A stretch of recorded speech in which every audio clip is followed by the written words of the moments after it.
আমরা বাঙালিরা ভাজা পোড়া ছাড়া আমাদের তো চলেই না। রমজান শেষ হয়ে গেছে তার মানে এই নয় ভাজা পোড়া খাওয়া শেষ।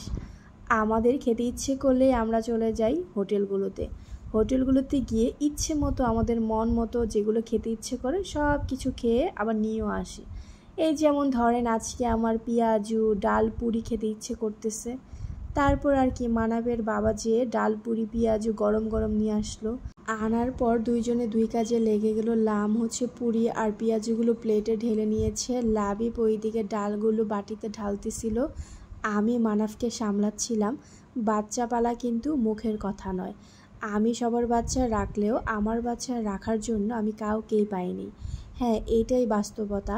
সময় হয়তো বা সবসময় খারাপ যায় না, বাট খারাপ সময়ে মানুষগুলোকে খুব সুন্দর করে চেনা হয়।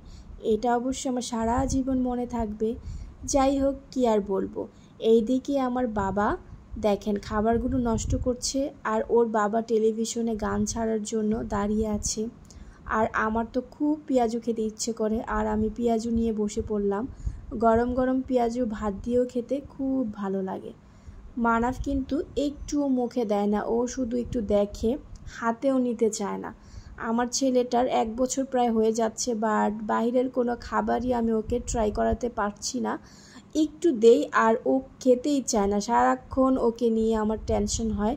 বাইরের খাবার যদি একটু না খায় তাহলে কেমন না। যেহেতু 1 বছর হয়ে গেছে, শুধু ফর্মুলা খেলে তার চলবে না। বাচ্চাদের পুষ্টিকর খাবার খাওয়ানোর জন্য আমাদের যা যা করণীয় তা আমাদের করা দরকার, বাট আমি কিন্তু ব্যর্থ হচ্ছি। আমার কাছে মনে হইতেছে আমার বাচ্চা একদমই এখন খেতে চাচ্ছে না, কেন যে এমন করতেছে বুঝতেছি না।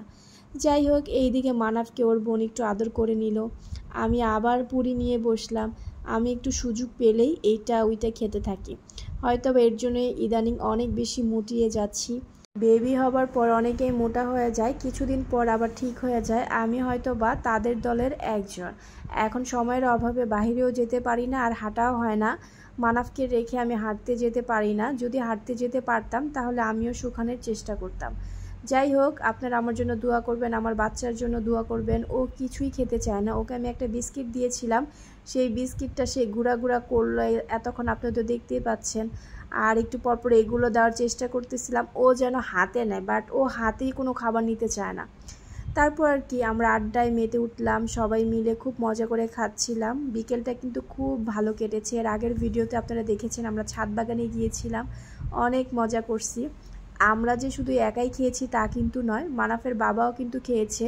অনেকে আবার ভিডিওর মধ্যে কমেন্টস করবেন আপনারা একা একা খাচ্ছেন, আপনার জামাই কেন খাচ্ছে না। উনি যেহেতু ভিডিও ম্যান তাই একটু লেট করে খায়।